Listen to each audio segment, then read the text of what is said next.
Next நம்ம பார்க்க போறது தேர்ட் லெசன் யூனிட் 3 சிவிக்ஸ்ல வந்து ஸ்டேட் கவர்மெண்ட்.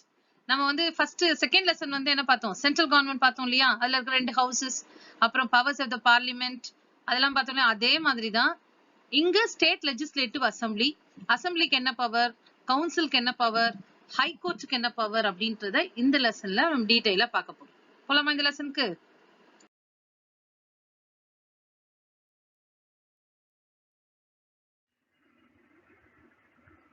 ஸோ ஃபஸ்ட்டு நம்ம சென்ட்ரல் கவர்மெண்ட்டை பற்றி பார்த்தோம் இல்லையா. இப்போ நெக்ஸ்ட் இப்போ வந்து ஸ்டேட் கவர்மெண்ட், அதுதான் இந்த லெசன். இந்த லெசன் வந்து இன்ட்ரடக்ஷன்லேருந்து ஸ்டார்ட் ஆகுது. இப்போ வந்து நம்ம சென்ட்ரல் கவர்மெண்ட்டில் வந்து நம்ம 2 ஹவுசஸ் பற்றி பார்த்தோம் இல்லையா, அதே மாதிரி 2 ஹவுஸ் எல்லாமே இதுலேயும் இருக்குது. So more or less same rights தான் ஸ்டேட் கவர்மெண்ட்டுக்கும் சென்ட்ரல் கவர்மெண்ட்டுக்கும். அது light difference will be there. அதுதான் என்னன்னு நம்ம இந்த லெசனில் பார்க்க போகிறோம். The Constitution of India envisages for a federal government having separate systems of administration for the union and the states. அதாவது நம்ம கான்ஸ்டிடியூஷன்ல வந்து செப்பரேட் அட்மினிஸ்ட்ரேஷன், அதாவது ஸ்டேட் கவர்மெண்ட்டுக்கு செப்பரேட்டாக ரூல்ஸ் அண்ட் ரெகுலேஷன், சென்ட்ரல் கவர்மெண்ட்டுக்கு செப்பரேட்டாக ரூல்ஸ் அண்ட் ரெகுலேஷன்ஸை கொடுத்துருக்காங்க. ஸோ இது வந்து நம்ம கான்ஸ்டிடியூஷன்லேயே மென்ஷன் பண்ணியிருக்காங்க. What are all the powers and functions of the state government, what are all the powers and functions of the central government, right? There are 28 states and 9 union territories and 1 national capital territory known as Delhi in India. So ஆக்சுவலாக இந்த book எழுதினது 2019. So 2020ல் மே மாதத்தில் union territories நம்பரை வந்து மாற்றிட்டாங்க. அது என்னன்னு சொல்கிறேன். இப்போ நமக்கு 28 ஸ்டேட்ஸ் தான் இருக்குது. There are 28 states, right? 9 union டெரிட்டரிஸில் 8 தான் இருக்குது. ஏன் அப்படின்னா முன்னாடி தாதர், நாகர் ஹவேலி, அதுக்கப்புறம் தியூ தாமன் இதெல்லாம் தனித்தனியாக இருந்தது. இப்போ 4த்தையும் ஒன்றா ஆக்கிட்டாங்க, ரைட்டா? அதுக்கப்புறம் ஜம்மு அண்ட் காஷ்மீர் ஸ்டேட்டை வந்து ஸ்டேட் இல்லை, இப்போது அது வந்து 2 யூனியன் டெரிட்டரிஸாக பிரிச்சுட்டாங்க. அதாவது ஜம்மு ஒன்று, லடாக் ஒன்று அப்படின்னு பிரிச்சுட்டாங்க. ஸோ ஜம்மு அண்ட் காஷ்மீர் அப்படிங்கிற ஒரு ஸ்டேட் இப்போ வந்து 2 யூனியன் டெரிட்டரியாக மாறிடுச்சு. 4 யூனியன் டெரிட்டரியை ஒன்றா ஆக்கிட்டாங்க, சரியா? ஸோ முன்னாடி இப்போ இருந்த 9 வந்து என்ன ஆயிடுச்சு, இப்போ 8 ஆயிடுச்சு. என்னெல்லான்றதை நான் சொல்கிறேன், நல்லா கவனமாக கவனி. தயூ தாமன், தாதர் ஹவேலி இது எல்லாம் ஒன்று தான். Chandigarh, Delhi, Puducherry, Andaman Nicobar Island, Lakshadweep Island, Jammu, Ladakh. So டோட்டலாக 8 வந்துதா. ஸோ இந்த 8 யூனியன் டெரிட்டரிஸ் தான் இப்போ இருக்குது. 28 ஸ்டேட்ஸ் உனக்கே தெரியும், ரைட்? இப்போ ஜம்மு அண்ட் காஷ்மீரில் வந்து இந்த பிரசிடென்ட் ரூல் தான் நடந்துட்டுருக்கு இப்போ. ஏன் அப்படின்னா அங்கே வந்து இப்போ தான் பிரிச்சிருக்காங்க, அதை ஸ்டேட்லேருந்து யூனியன் டெரிட்டரிஸாக கன்வெர்ட் பண்ணியிருக்காங்க. 2020 மே மந்த் தான் இது பண்ணாங்க. அதாவது இம்ப்ளிமெண்ட் பண்ணது ஜான்வரியில், அனௌன்ஸ் பண்ணது ஜான்வரியில், இம்ப்ளிமெண்ட் பண்ணது last year May. Next, it lays down a uniform structure for the state government in part 6 of the Constitution from Article 152 to 237, which is applicable to all the states. So அதுக்கப்புறம் அந்த நம்ம state government rules and regulation நம்ம கான்ஸ்டிடியூஷனில் என்ன பார்ட்டில் இருக்குது அப்படின்னா part 6 of our கான்ஸ்டிடியூஷனில் இருக்குது. Article 152லேருந்து 237 நம்ம ஸ்டேட் கவர்மெண்ட்டோட பவர்ஸ் அண்ட் ஃபங்க்ஷன்ஸை தான் நம்ம மென்ஷன் பண்ணியிருக்கு.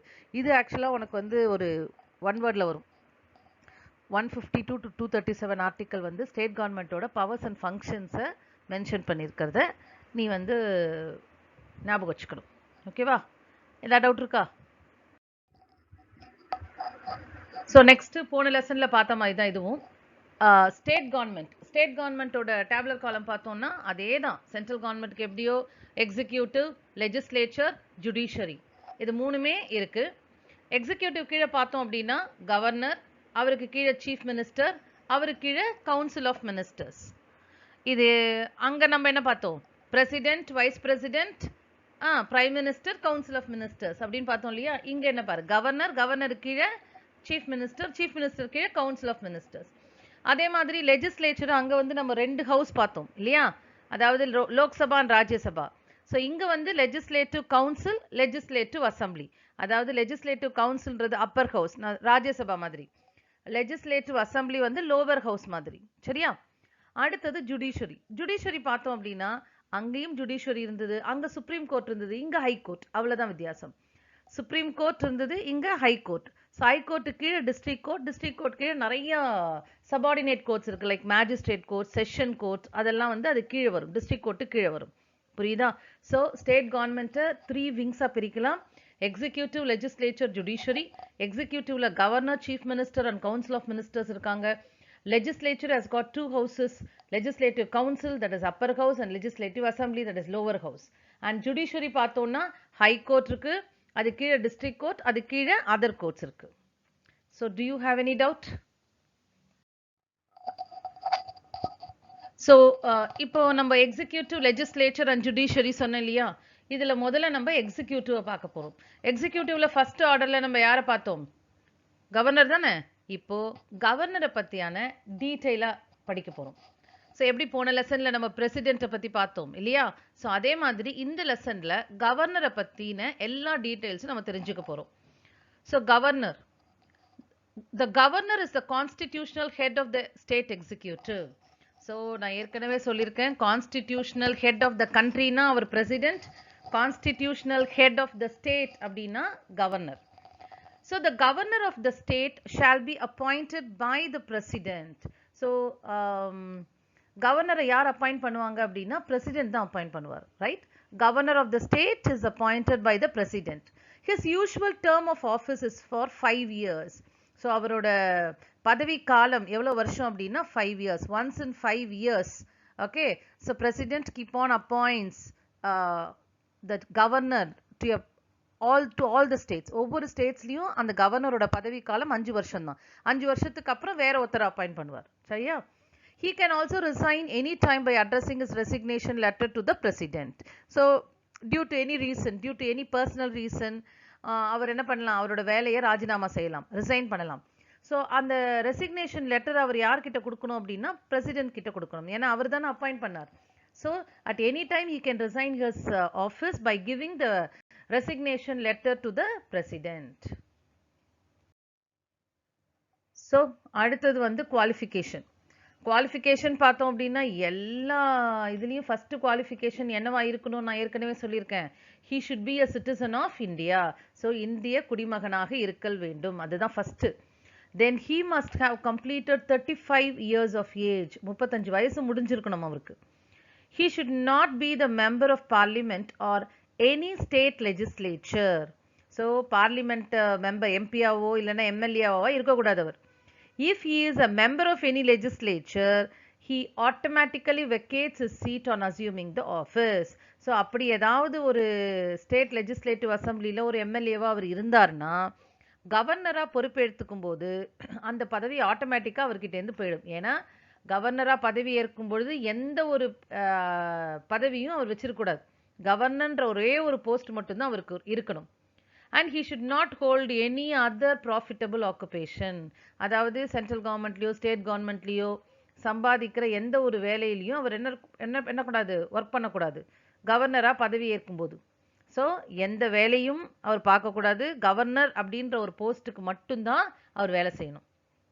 ஸோ இதுதான் பேசிக் qualification to become a governor. ஏதாவது டவுட் இருக்கா?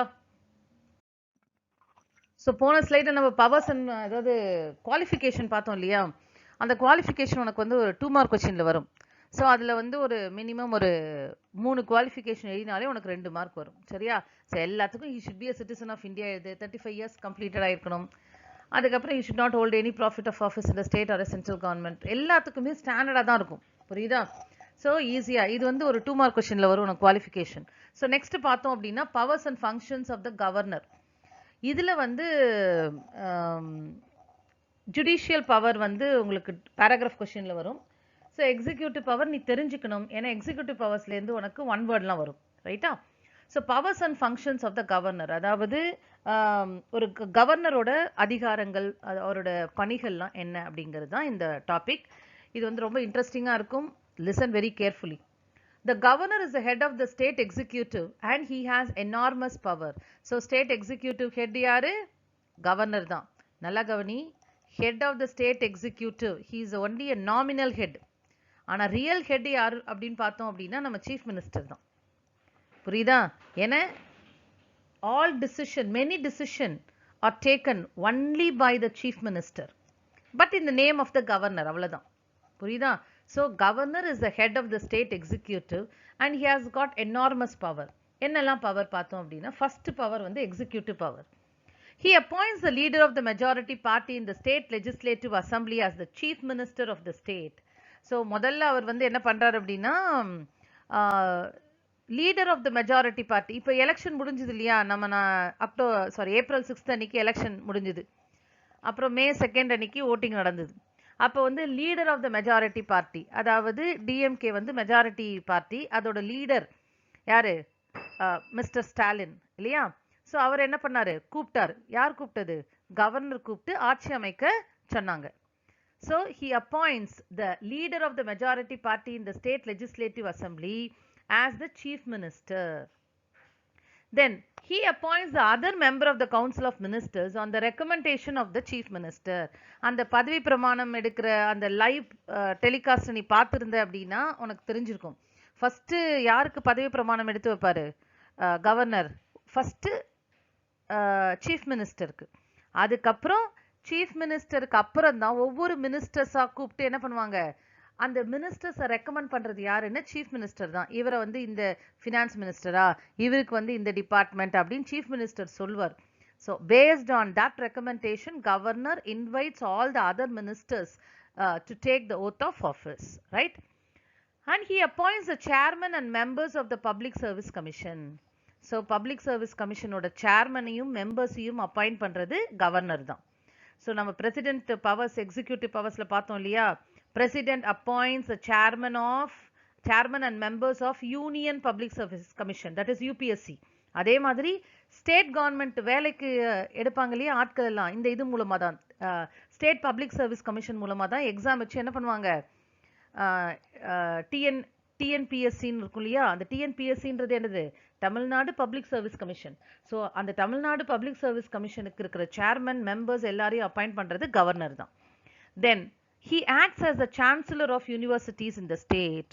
எல்லா யூனிவர்சிட்டிஸ்லாம் இருக்கு இல்லையா, மெட்ராஸ் யூனிவர்சிட்டி, அண்ணாமலை யூனிவர்சிட்டி, அந்த மாதிரி நிறைய யூனிவர்சிட்டிஸ் இருக்கு இல்லையா, அந்த யூனிவர்சிட்டியோட சான்சலரை அப்பாயிண்ட் பண்ற அதிகாரம் கவர்னருக்கு இருக்கு. இது வந்து ஒரு ஒன் வேர்ட்ல கேட்பாங்கம்மா.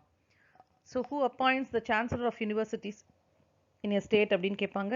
that is governor. So governor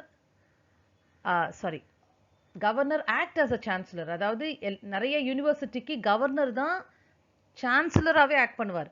and சில டீம்டு யூனிவர்சிட்டிக்கு சான்சலரை கவர்னர் அப்பாயிண்ட் பண்ணுவார். புரியுதா? ஸோ சில யூனிவர்சிட்டிக்கு அவர் அப்பாயிண்ட் பண்ணுவார், சில யூனிவர்சிட்டிக்கு he can act as a chancellor, right? ரெண்டுமே அவர் பண்ண முடியும். So he act as a chancellor of the universities in the state.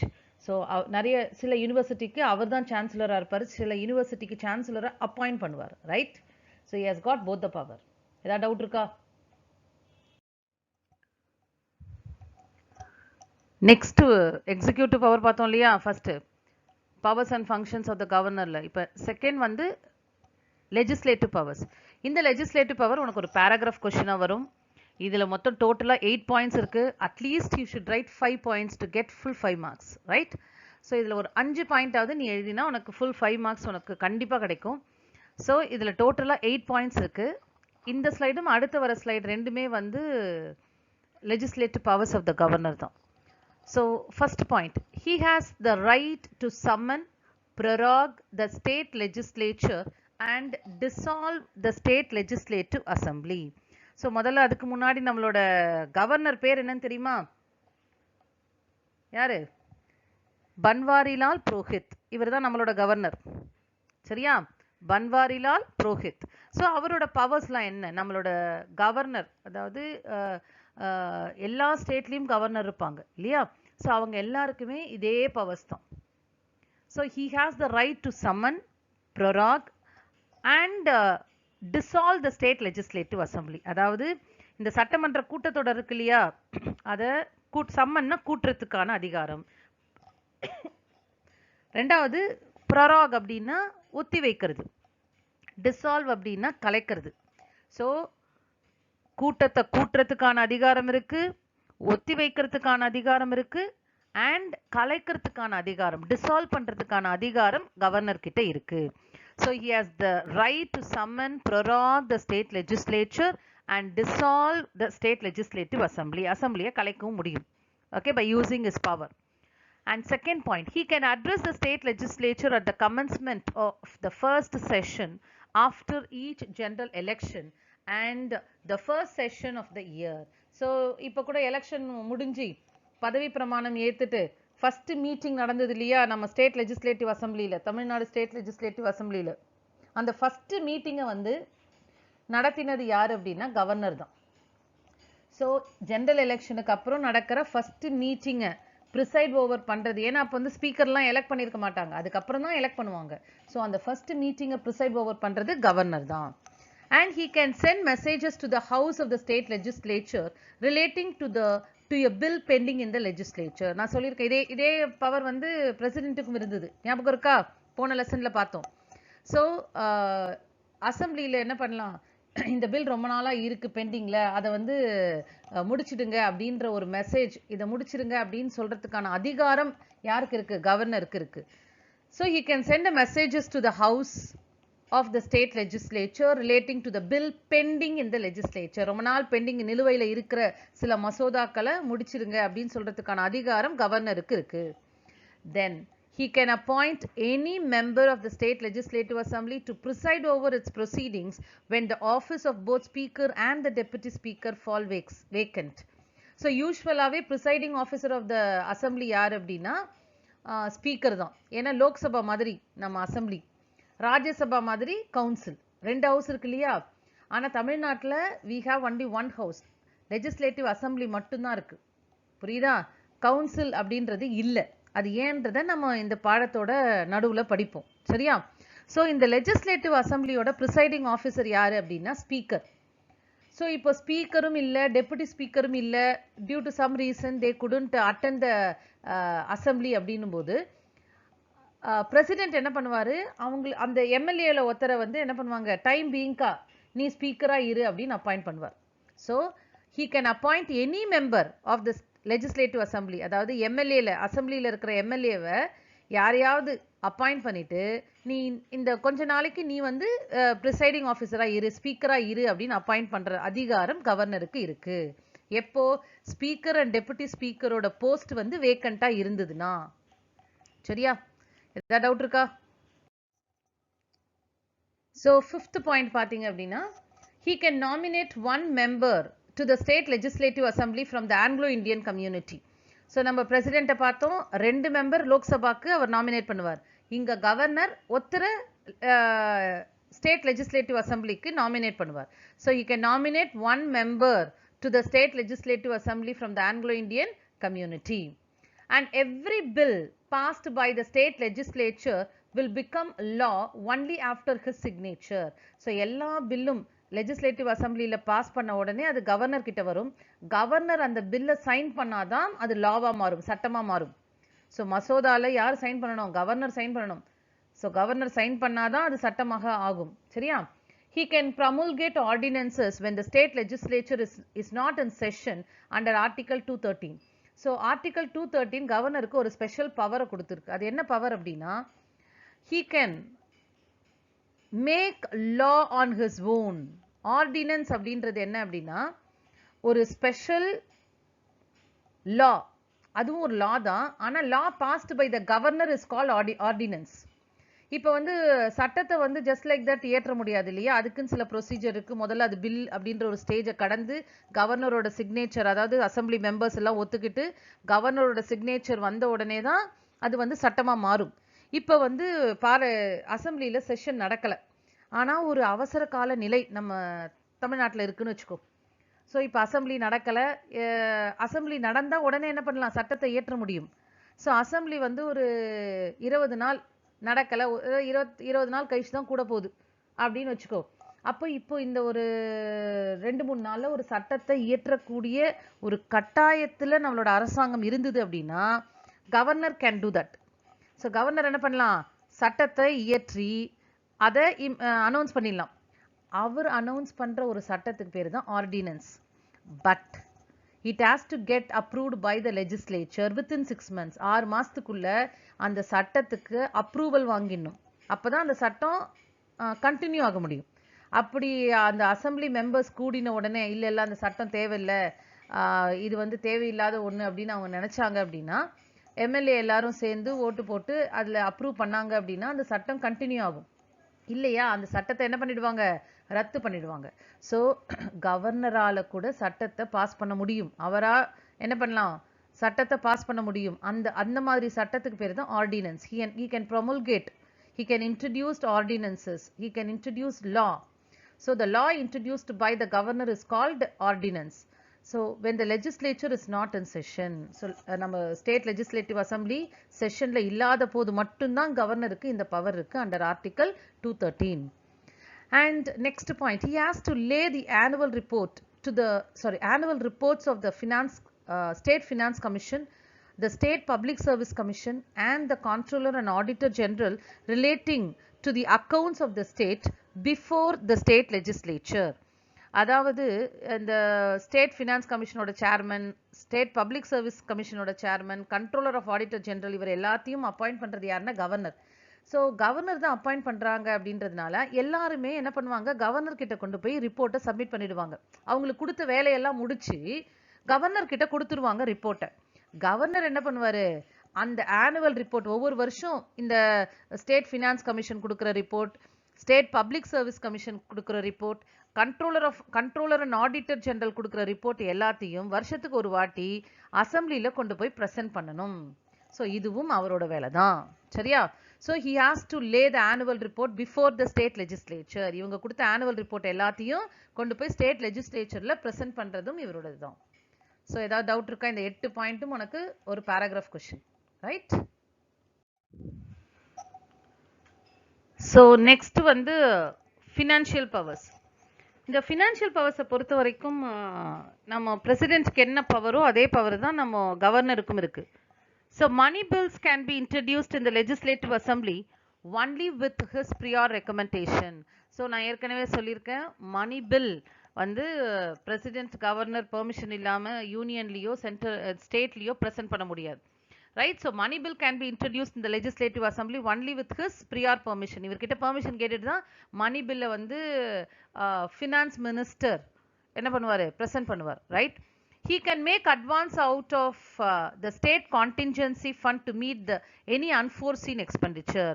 So contingency fund அப்படிங்கிறது வந்து என்னது, அவசர கால நிதி அப்படின்னு சொல்லுவோம் இல்லையா, அந்த மாதிரியான நிதியில இருந்து பணத்தை எடுக்கிறதுக்கான அதிகாரம், அந்த கண்டின்ஜென்சி ஃபண்ட்லேருந்து பணத்தை எடுக்கிறதுக்கான அதிகாரம் யாருக்கு இருக்கு, கவர்னருக்கு மட்டும்தான் இருக்கு. இதே தான் பிரசிடென்ட்டுக்கும் இருக்கு. பார்த்தோம், ஞாபகம் இருக்கா? To meet out any unforeseen expenditure, அதாவது எதிர்பாராத செலவுகள் சொல்லியிருக்கேன். இப்போ கோவிட் டைம்ல, அதுக்கப்புறம் சுனாமி வந்த டைம்ல, ஃப்ளட், ஒவ்வொரு வாட்டியும் சைக்ளோன் வந்து ஃப்ளட் வரும்பொழுது, ஸோ நிவாரண நிதியா அதுலேருந்து பணத்தை எடுக்கிறதுக்கான அதிகாரம் யாருக்கு மட்டும்தான் இருக்கு, கவர்னருக்கு மட்டும்தான் இருக்கு. Right? So next one, judicial power. He appoints the attorney general of the state. Attorney general அப்படின்றது இப்போ ஃபார் எக்ஸாம்பிள் நம்மளோட தலைமை வழக்கறிஞர் அப்படின்னு சொல்லுவாங்க. அதாவது நம்ம ஸ்டேட் சார்பாக யாராவது ஒரு வக்கீல் வாதாடணும் இல்லையா, அந்த வக்கீல் தான் இந்த அட்டார்னி ஜெனரல். இப்போ நமக்கும் கர்நாடகாவுக்கும் ஏதாவது பிரச்சனை அப்படின்னா நம்ம தமிழ்நாடு சார்பா யார் வாதாடுவாங்க அப்படின்னா அட்டார்னி ஜெனரல் ஆஃப் தமிழ்நாடு தான் நம்மளோட ஸ்டேட் சார்பா வாதாடுவாங்க. ஸோ அந்த அட்டார்னி ஜெனரல் அப்பாயிண்ட் பண்றது யாரு அப்படின்னா governor. Attorney general of the country appoint பண்றது பிரசிடென்ட். ஸ்டேட் அப்பாயிண்ட் பண்றது, attorney general of the state appoint பண்றது கவர்னர். சரியா? ஸோ மோர் ஆர் லெஸ் பார்த்தோம் அப்படின்னா பிரசிடென்ட்டுக்கும் கவர்னருக்கும் ஒரே பவர் தான். Right? He makes appointment, postings and promotion of the district judges in consultation with the state high court. அந்த டிஸ்ட்ரிக்ட் கோர்ட் ஜட்ஜஸ் இருப்பாங்க இல்லையா, அவங்கள அப்பாயிண்ட் பண்றது யார் அப்படின்னா அவங்களுக்கு ப்ரமோஷன் கொடுக்கறது, அப்பாயிண்ட் பண்றது, ஓகே, போஸ்டிங் இந்த டிஸ்ட்ரிக்ட்ல இருக்கணும் அப்படின்னு சொல்றது எல்லாமே கவர்னர் தான். ஏன் அப்படின்னா, ஆனா of course with the consultation with the high court judge. High court judge appoint பண்றது பிரசிடென்ட். புரியுதா? ஸோ கவர்னருக்கு என்ன அதிகாரம் அப்படின்னா டிஸ்ட்ரிக்ட் கோர்ட் ஜட்ஜஸ் மட்டுமே அப்பாயிண்ட் பண்றதுக்கான அதிகாரம் இருக்கு. Right? So of course in consultation with the state high court, அந்த state high court judges ஓட கன்சல்ட் பண்ணி யார் அப்பாயிண்ட் பண்ணலாம் அப்படின்ட்டு டிஸ்கஸ் பண்ணிட்டு அதுக்கப்புறம் தான் டிஸ்ட்ரிக்ட் கோர்ட் ஜட்ஜஸை கவர்னர் அப்பாயிண்ட் பண்ணுவார்.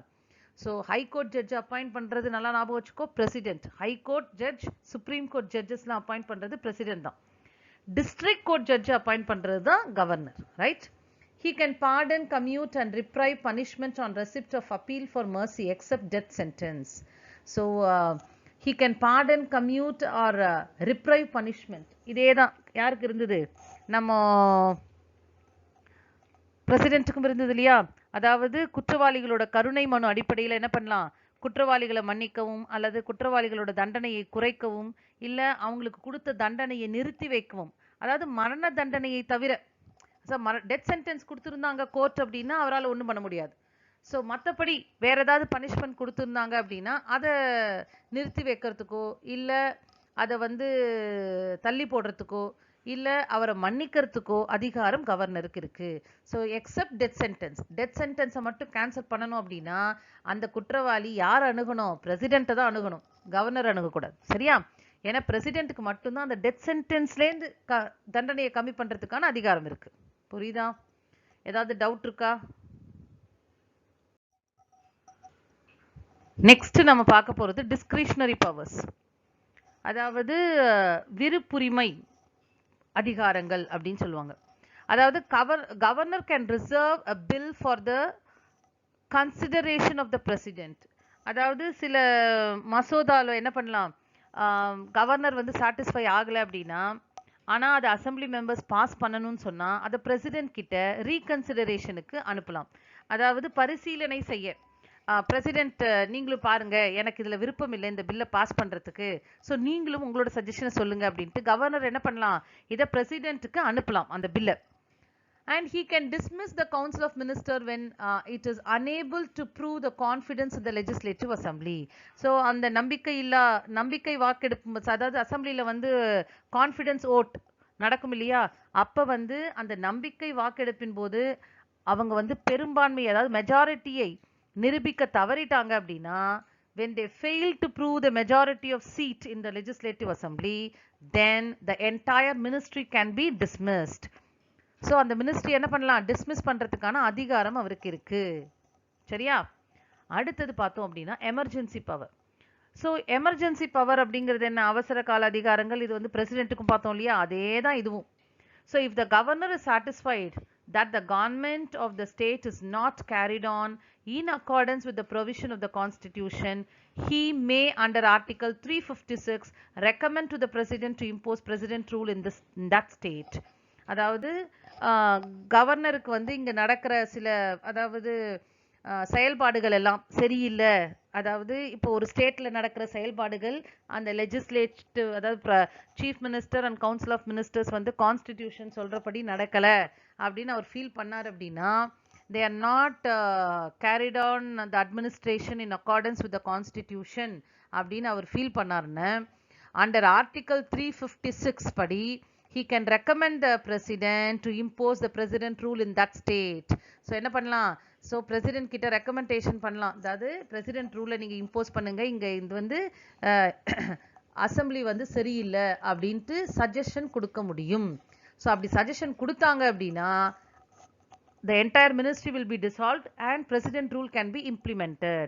president rule கொண்டு வந்துருவாங்க. சரியா? இதில் ஏதாவது டவுட் இருக்கா உனக்கு? So next privileges of the governor. இந்த privilege அப்படின்னு பார்த்தோம்னா சிறப்புரிமை அப்படின்னு சொல்லலாம். இது கவர்னருக்கே உரிதான ஒரு சிறப்பு அம்சம் அப்படின்னு சொல்லலாம். ஏன் அப்படின்னா இது பிரசிடென்ட் கிடையாது, right? So governor of the state is not be answerable to any court for the exercise and performance of the powers and duties of his office or for any act done or purporting to be done by him in the exercise and performance of those powers and duties. அதாவது இப்போ governor தன்னோட வேலைகள்லாம் பண்றாரு இல்லையா, duties, அதே மாதிரி அவர் அதிகாரங்களை, இந்த மாதிரி அதிகாரங்களுக்கு நிறைய அதிகாரங்கள் அவருக்கும் இருக்கும் இல்லையா. ஸோ பவர்ஸையும் டியூட்டிஸையும் அவர் பண்ணும் பொழுது எந்த கோர்ட்டுமே என்ன பண்ண முடியாது, நீங்க பண்றது தப்பு அப்படின்னு சொல்ல முடியாது. அப்படியே சொன்னா கூட கவர்னர் அதுக்கு ஆன்சர் பண்ணணும்ன்ற அவசியம் கிடையாது. So governor has got a special power that he need not to be answerable to any court. எந்த கோர்ட் கேள்வி கேட்டாலும் அவர் பதில் சொல்றதுக்கான ஒரு அவசியம் கிடையாது. அவரோட டியூட்டியை இம்ப்ளிமெண்ட் பண்ணும்போதோ இல்ல அவரோட ஃபங்க்ஷன்ஸை கேரிட் அவுட் பண்ணும்போதோ அவரோட பவரை எக்ஸசைஸ் பண்ணும்போதோ ஓகே, எந்த ஒரு அவசியமும் இல்லை. எந்த கோர்ட் கேள்வி கேட்டாலும் இவர் பதில் சொல்லணுன்ற அவசியம் கிடையாது. பிகாஸ் இவர் எந்த டிசிஷனுமே எடுக்க மாட்டார். He is only a nominal head. All the decisions are taken by the chief minister in the name of the governor. அவ்வளவுதான். ஸோ எல்லா டிசிஷனுக்கும் ரெஸ்பான்சிபிள் யார் அப்படின்னா assembly, council of ministers and chief minister தான். சரியா? So he is only a nominal head of the state. அவங்க என்ன சொல்றாங்களோ அது கேட்பார், அவ்வளவுதான். And second point பாரு, no process for the arrest or imprisonment of the governor of the state shall issue from any court during his term of office. அவர் கவர்னரா இருக்கிற அந்த 5 வருஷத்துல எந்த கோர்ட்டும் அவர் மேல என்ன பண்ண முடியாது, அரெஸ்ட் வாரண்டோ இல்ல அவர் செஞ்ச அரெஸ்ட் பண்ணவோ இல்ல அரெஸ்ட் வாரண்ட் இஷ்யூ பண்ணவோ முடியாது. ஸோ கைது பண்ணவும் முடியாது, அவர் மேல அரெஸ்ட் வாரண்ட் இஷ்யூ பண்ணவும் முடியாது. Because is a governor. So governor மேல எந்த கோர்ட்டுக்கும் எந்த போலீஸ் ஸ்டேஷனுக்கும் அரெஸ்ட் வாரண்ட் இஷ்யூ பண்ற அதிகாரம் கிடையாது. And he cannot be imprisoned, arrest பண்ணவும் முடியாது அவரை. சரியா? ஸோ இது வந்து அவரோட ஸ்பெஷல் ப்ரிவிலேஜ் அப்படின்னு கூட சொல்லலாம். Right? To you have any doubt? So governor பார்த்தோம் இல்லையா? இப்போ நெக்ஸ்ட் நம்ம பார்க்க போறது chief minister. The governor is the nominal executive authority. So நான் ஏற்கனவே சொல்லியிருக்கேன், எக்ஸிக்யூட்டிவ் அத்தாரிட்டி நாமினல், அதாவது ஃபார் நேம் சேக்குக்கு யார் எக்ஸிக்யூட்டிவ் அத்தாரிட்டி அப்படின்னு பார்த்தோம் அப்படின்னா அது governor. The chief minister is the real executive authority. அதாவது எல்லா பவரும் யார்கிட்ட இருக்கும் அப்படின்னா அது சீஃப் மினிஸ்டர் கிட்ட தான் இருக்கும். So governor is the nominal executive head, whereas chief minister is the real executive head. So இது ரெண்டுத்துக்கும் உங்களுக்கு வித்தியாசம். இது வந்து ஒன் வேர்ட்ல கூட கேட்கலாம் உனக்கு.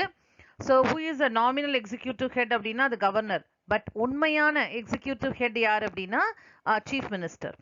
In other words, governor is the head of the state while chief minister is the head of the government. So ஒரு மாநிலத்துக்கு தலைவர் என்னமோ கவர்னர் தான். ஆனா அந்த அரசாங்கத்துக்கு தலைவர் யாரு அப்படின்னா அந்த கவர்மெண்ட்டுக்கு, அந்த மாநிலத்தில் இருக்கிற அந்த ஸ்டேட்ல இருக்கிற கவர்மெண்ட்டுக்கு லீடர் யாரு அப்படின்னா சீஃப் மினிஸ்டர் தான். பிகாஸ் நான் ஏற்கனவே கவர்னரை வந்து எந்த ஒரு ரீசன்னாலும் அரெஸ்ட் பண்ண முடியாது, அதெல்லாம் நம்ம பார்த்தோம் இல்லையா? ஸோ ஏன் அப்படின்னா எல்லா முடிவுகளையும் யார் எடுப்பாங்க அப்படின்னா சீஃப் மினிஸ்டர் தான் எடுப்பாங்க. So in no way governor is responsible for any of the actions that are taken in the state. So அதனால எந்த ஒரு பிரச்சனை வந்தாலும் அதுக்கு வந்து காரணம் யாரா இருக்கும் அப்படின்னா சீஃப் மினிஸ்டரோட பாலிசிஸ் தான் இருக்கும். ஏன்னா கவர்னர் சீஃப் மினிஸ்டர் சொல்ற மாதிரி தான் நிறைய விஷயத்துல கேட்கற மாதிரி இருக்கும். So the chief minister is appointed by the governor of the state. So who will give the oath of office to the chief minister அப்படின்னா யாரு? கவர்னர் தான். ஸோ இப்போ கூட ரீசெண்டாக நம்ம பதவி பிரமாணம் நிகழ்ச்சியெல்லாம் லைவ்ல காமிச்சாங்க பாத்தியா? ஸோ பதவி பிரமாணம் செஞ்சு வச்சது யாரு? சீஃப் மினிஸ்டருக்கு கவர்னர் தான் செஞ்சு வைப்பார். ஓகேவா? இதுல ஏதாவது டவுட் இருக்கா? நெக்ஸ்ட் நம்ம பார்க்க போறது powers and functions of the chief minister. இப்போ பவர்ஸ் என்ன அதிகாரம்லாம் இருக்கு, அதாவது முதலமைச்சருக்கு என்ன அதிகாரம், அவரோட வேலையெல்லாம் என்ன அப்படின்னு பார்த்தோம் அப்படின்னா the chief minister recommends the person who can be appointed as ministers by governor. So யாரெல்லாம் வந்து அமைச்சரா நியமிக்கணும் அப்படின்றத கவர்னருக்கு பரிந்துரை செய்வார், அதாவது ரெக்கமெண்ட் பண்ணுவார். So the chief minister recommends the person who can be appointed as ministers by the governor. So யாரெல்லாம் மினிஸ்டரா அப்பாயிண்ட், அவர் ஃபர்ஸ்ட் என்ன பண்ணுவார், சீஃப் மினிஸ்டரா அப்பாயிண்ட் பண்ணுவார். அதுக்கப்புறம் யாரெல்லாம் எந்தெந்த மினிஸ்டரா அப்பாயிண்ட் ஆகணும் அப்படின்ற ஒரு சஜஷனையும் அவர் கொடுப்பார். சரியா? then he allocates the portfolios among the ministers. அதாவது ஒவ்வொரு அமைச்சர்களுக்கும் என்ன துறைகள், துறை ஒதுக்கீடு அப்படின்னு சொல்லுவோம் இல்லையா, அதுதான் போர்ட்ஃபோலியோ. போர்ட்ஃபோலியோ அப்படிங்கிறது துறை, அதாவது மின்சாரத்துறை, நிதித்துறை அப்படின்னு இருக்கும் இல்லையா? ஸோ யார் எந்தெந்த துறைக்கு மினிஸ்டரா இருக்கணும் அப்படின்றத டிசைட் பண்றதும் சீஃப் மினிஸ்டர் தான். He shuffles and reshuffles his ministry. அதாவது அவரோட கவுன்சில் ஆஃப் மினிஸ்டர்ஸ் இருக்காங்க இல்லையா, அந்த மினிஸ்ட்ரிய மாற்றி அமைக்கிற அதிகாரமும் சீஃப் மினிஸ்டருக்கு இருக்கு. ஷஃபிள்ஸ்னா என்ன? ஷஃபிள்ஸ் அண்ட் ரீஷஃபிள்ஸ்னா என்ன? மாற்றி அமைக்கலாம். அதாவது ஒரு டிபார்ட்மெண்ட்டை அவர்கிட்டேருந்து வாங்கி இன்னொரு டிபார்ட்மெண்ட்டை அவர்கிட்ட கொடுக்கலாம், இல்லை கூடுதலாக ஏதாவது துறையை இன்னொருத்தர் கொடுக்கலாம், அந்த மாதிரி. So you can shuffle and reshuffle his ministry. Then he preside over the meetings of the Council of Ministers and influences its decision. அதாவது ஒவ்வொரு மினிஸ்டர்ஸோட மீட்டிங் நடக்கும் இல்லையா, அந்த கூட்டத்தை வந்து தலைமை தாங்கி நடத்துறது யாரு அப்படின்னா நம்ம சீஃப் மினிஸ்டர் தான். ஸோ அமைச்சரவை கூட்டத்தை என்ன பண்ணுவார்? தலைமை தாங்கி நடத்துவார். அதே மாதிரி அங்கே டிசைட் பண்ணுற எல்லாத்துக்கும் என்ன பண்ணுவார்? டிஸ்கஷன் பண்ணுற எல்லா இஷ்யூக்கும் ஒரு முடிவு சொல்லுவார். இது சொல்கிற அதிகாரம் யாருக்கு இருக்குது அப்படின்னா நம்மளோட சீஃப் மினிஸ்டருக்கு தான் இருக்குது. So he preside over the meetings of the council of ministers. மினிஸ்டர்ஸ்லாம் நடத்துகிற ஒரு மீட்டிங்க்கு தலைமை தாங்கி நடத்துகிற பொறுப்பு யாருக்கு இருக்குன்னா சீஃப் மினிஸ்டருக்கு இருக்குது. அவர் என்ன பண்ணுவார்? அங்கே எடுக்கப்படுற முடிவுகளுக்கு ஒரு அதாவது பண்ணுற டிஸ்கஷனுக்கு ஒரு முடிவு எடுப்பார். சரியா? And influences decisions. Okay. And அடுத்தது பார்த்தோம் அப்படின்னா he guides, directs, controls and coordinate the activities of all the ministers. So அதுக்கப்புறம் என்ன பண்ணுவார்? he கைட்ஸ்னா என்ன? அதாவது அனைவரையும், அதாவது அந்த மினிஸ்டர்ஸ் எல்லாரையும் என்ன பண்ணுவார்? வழி நடத்துவார். ஸோ இப்படி பண்ணலாம், அப்படி பண்ணலாம். டைரக்ட்ஸ்னாலும் அதே தான். கண்ட்ரோல்ஸ் அதாவது கட்டுப்படுத்தி, அண்ட் கோஆர்டினேட்ஸ் ஒருங்கிணைச்சு எல்லாரையும் ஒருங்கிணைத்து என்ன பண்ணுவார்? ஒரு வேலையை செய்ய வைப்பார். So he guides, directs, controls and coordinate the activities of all the ministers. So எல்லாரையும் தட்டி கொடுத்துட்டு வேலை வாங்கிட்டு என்ன பண்ணுவார்?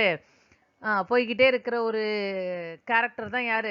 நம்ம சீஃப் மினிஸ்டரோட கேரக்டர். ரைட்?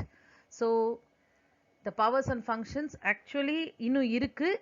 அடுத்த சைட்லையும் நம்ம இதோட கண்டினியூவேஷனை பார்ப்போம். இதில் ஏதாவது டவுட் இருக்காமா உனக்கு? அடுத்த powers and functions of the chief minister பார்த்தோம் அப்படின்னா he advises the governor in relation to the appointment of the following officials. அதாவது சில அலுவலர்களை நியமிக்கிற ஒரு பணியில் வந்து கவர்னருக்கு அட்வைஸ் கொடுப்பார். இவங்க எல்லாரையும் கவர்னர் தான் அப்பாயிண்ட் பண்ணுவார். ஆனால் கவர்னர் இவங்களை எல்லாரையும் அப்பாயிண்ட் பண்ணும்போது யாரோட அட்வைஸை கேட்டுப்பார்? ஆலோசனையை கேட்டுப்பார்? நம்ம சீஃப் மினிஸ்டரோட ஆலோசனையை கேட்டுப்பார். சரி, இவங்க எல்லாருமே கவர்னரால் அப்பாயிண்ட் பண்ணுறவங்க தான். ஆனால் இவங்களை அப்பாயிண்ட் பண்ணுறதுக்கு முன்னாடி யாரை கேட்டுப்பார்? நம்ம சீஃப் மினிஸ்டர் என்ன பண்ணுவார்? அட்வைஸ் கேட்பார். யாரெல்லாம்? Advocate general of the state. Advocate ஜெனரல்னா ஏற்கனவே சொல்லியிருக்கேன், யாரு? மாநில அரசு வழக்கறிஞர். நம்ம மாநிலத்துக்காக வாதாடுற ஒரு வக்கீல் தான் யாரு? Advocate general of the state. அடுத்தது ஸ்டேட் எலெக்ஷன் கமிஷனர். ஒவ்வொரு மாநிலத்துக்கும் ஒரு தேர்தல் ஆணையர் இருப்பார் இல்லையா, அவர். Chairman and members of the state public service commission, அதாவது அரசு பணியாளர் தேர்வாலயம். இது மூலமாக தான் வந்து கவர்மெண்ட் ஜாபுக்கெல்லாம் ஆள் எடுப்பாங்க. ஸோ எக்ஸாம் வச்சு ஆள் எடுப்பாங்க இல்லையா, டிஎன்பிஎஸ்சி அப்படின்னு சொல்லுவோம் இல்லையா, அதுதான். அதோட சேர்மன், அதோட மெம்பர்ஸ் எல்லாரையும் அப்பாயிண்ட் பண்ணுறது கவர்னர் தான், ஆனால் on the advice of the chief minister. Right? Then chairman and members of the state planning commission, அதாவது மாநில திட்டக்குழு அப்படின்வாங்க இல்லையா, நம்மளோட ஸ்டேட்டோட வளர்ச்சிக்காக திட்டங்களை தீட்டுற ஒரு அமைப்பு தான் இது. அடுத்தது chairman and members of the state finance commission, அதாவது மாநில நிதிக்குழு.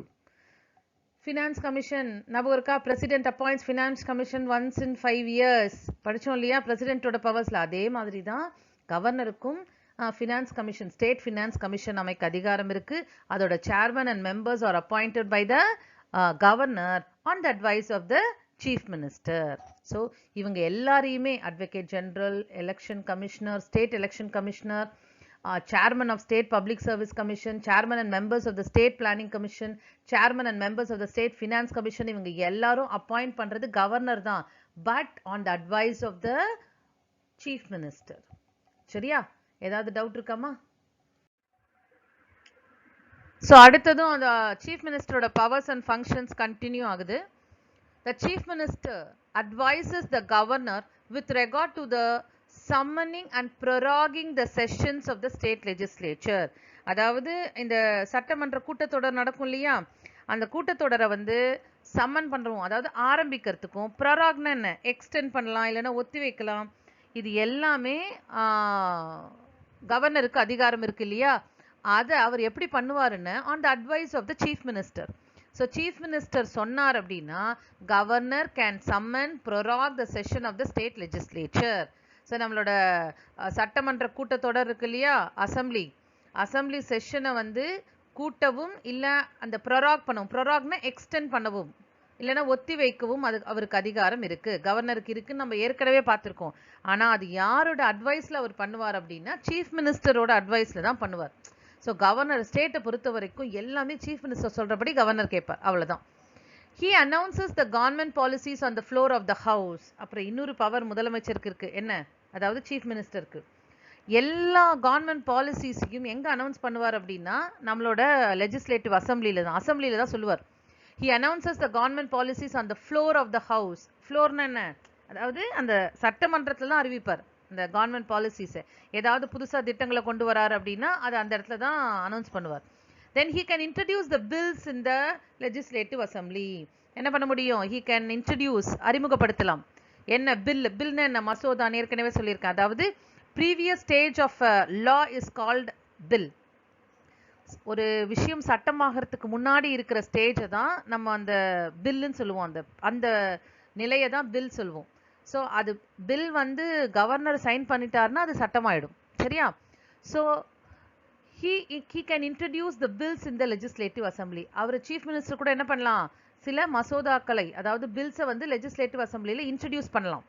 Then he can recommend for the dissolution of the legislative assembly to the governor anytime.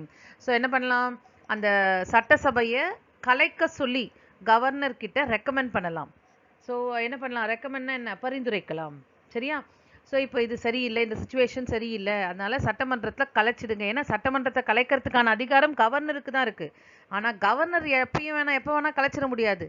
Chief minister சொன்னால் மட்டும்தான் அந்த சட்டமன்றத்தை அதாவது லெஜிஸ்லேட்டிவ் அசம்பிளியை கலைக்க முடியும். புரியுதா? இப்போ தமிழ்நாட்டில் வந்து சட்டமன்றத்தை கலைக்கணும் அப்படின்னா நம்மளோட சீஃப் மினிஸ்டர் கவர்னருக்கு ரெக்கமெண்ட் பண்ணணும், ஆமாம் சட்டமன்றத்தை கலைச்சிடலாம் அப்படின்னு சொன்னால் மட்டும்தான் கவர்னரால் பண்ண முடியும். ஸோ ஸ்டேட்டை பொறுத்த வரைக்கும் governor is only a nominal head, but the real executive head is only chief minister. அவர் சொல்கிறபடி அவர் கேட்குற மாதிரி தான் எல்லா விஷயங்களும் இருக்கும். ஏதாவது டவுட் இருக்காமா?